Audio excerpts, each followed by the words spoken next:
अपनी 10 साल की छोटी सी उम्र में स्पेन में रहने वाले परिवार के एक बच्चे ने एक सपना देखा। वो बड़े होकर फुटबॉलर बनना चाहता था। जैसे हमें अपने दोस्तों से लगाव होता है, हमारे दोस्त होते हैं, इसी तरह उसका सबसे अच्छा दोस्त और उसे सबसे ज़्यादा लगाव अपनी छोटी सी फुटबॉल से था। उसने अपना ये ड्रीम अपने माता पिता को जाकर बताया कि देखना, एक दिन मैं स्पेन का नंबर 1 फुटबॉलर बनूंगा। उसके माता पिता को उसका ये सपना सुनकर काफ़ी अच्छा लगा। उन्होंने अपने बेटे की नन्ही सी बातों पर भरोसा किया और उसकी फुटबॉल की कोचिंग लगवा दी। वो फुटबॉल के मैदान में जाने लगा, अपनी स्किल को डेवलप करने लगा, अपने कोच से बातें करने लगा, बार बार अपने कोच से कहने लगा, सर देखना, एक दिन मैं स्पेन का बहुत बड़ा फुटबॉलर बनूंगा। जो अपने स्पेन का सबसे बड़ा फुटबॉल का क्लब है रियल मैड्रिड, एक दिन मैं उसके लिए खेलूंगा।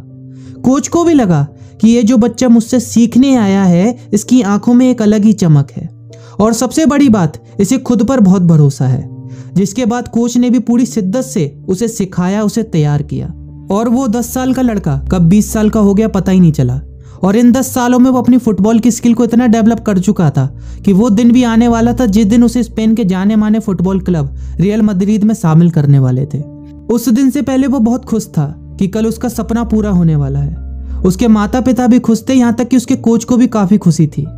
इसी खुशी को सेलिब्रेट करने वो अपने दोस्तों के साथ शाम को एक छोटी सी पार्टी करने निकला। पार्टी के बाद घर लौटते समय किसी कारण से उसकी कार के ब्रेक फेल हो गए और उसकी कार का एक्सीडेंट हो गया।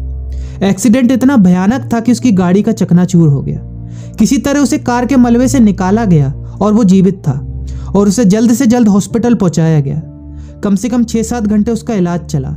6-7 घंटे बाद उसके माता पिता के पास डॉक्टर आया और उसके माता पिता से कहा कि आपका बेटा ठीक है, लेकिन आपका बेटा कमर से पैर तक पैरालाइज हो चुका है। या तो वो अब कभी चल नहीं पाएगा और अगर चल भी पाएगा तो पता नहीं कब। उसके लिए फुटबॉल खेल पाना तो बहुत ही दूर की बात है। यह सुनकर उसके माता पिता की आंखों में आंसू आ गए। उन्हें भरोसा नहीं हो रहा था कि उनके बेटे का इतना बड़ा सपना टूट चुका है।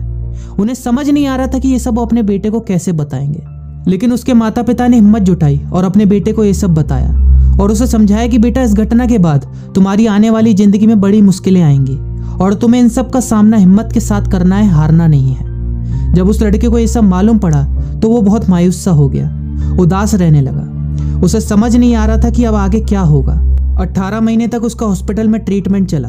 हॉस्पिटल के एक कमरे में 18 महीने तक रहने की वजह से उसके दिमाग में नकारात्मक ख्याल आने लगे। लेकिन उसने हार नहीं मानी और उसने फैसला किया कि वो अपनी जिंदगी दोबारा शुरू करेगा। उसने खुद से कहा, मैं जानता हूं कि मैं बहुत कुछ खो चुका हूं, लेकिन मेरे पास बहुत कुछ बचा भी है।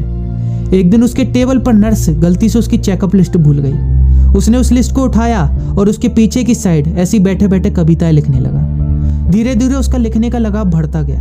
हॉस्पिटल में जो खाली समय उसे मिलता था उसमें वो लिखता रहता था। इधर उसका ट्रीटमेंट चल रहा था और उधर वो धीरे धीरे गाने भी लिखने लगा। उसका ध्यान फुटबॉल से हटकर म्यूजिक की तरफ बढ़ने लगा। उसके अंदर से एक और आवाज उठी, एक और सपना उठा कि उसे म्यूजिक में कुछ करना है। उसने हॉस्पिटल में एक और बड़ा सपना देख लिया था। अपने विचारों को नकारात्मक से सकारात्मक विचारों में बदल लिया था। 18 महीने तक उसका ट्रीटमेंट हॉस्पिटल में चला और उसके बाद 5 साल तक उसके घर पर। इन कुछ सालों में वो अपनी म्यूजिक की स्किल को इतना डेवलप कर चुका था, अपनी आवाज को इतना बेहतर कर चुका था कि अपने ट्रीटमेंट के खत्म होने के बाद उसने 22 दिसंबर 1969 को अपना पहला सॉन्ग ला विदा सिगेवल लॉन्च किया, जिसका हिंदी में मतलब होता है जिंदगी चलती रहती है, जो कि अदर कंट्रीज में, अदर वर्जन्स में भी इतना पॉपुलर हुआ कि उसने एक रिकॉर्ड बनाकर रख दिया।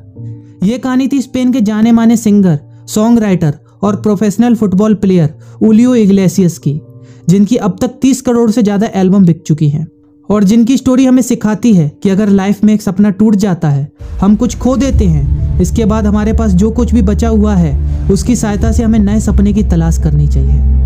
वीडियो अच्छी लगी हो तो वीडियो को लाइक और शेयर करना मत भूलिएगा। बने रहिए इंस्पायर मी के साथ। जल्दी मिलते हैं।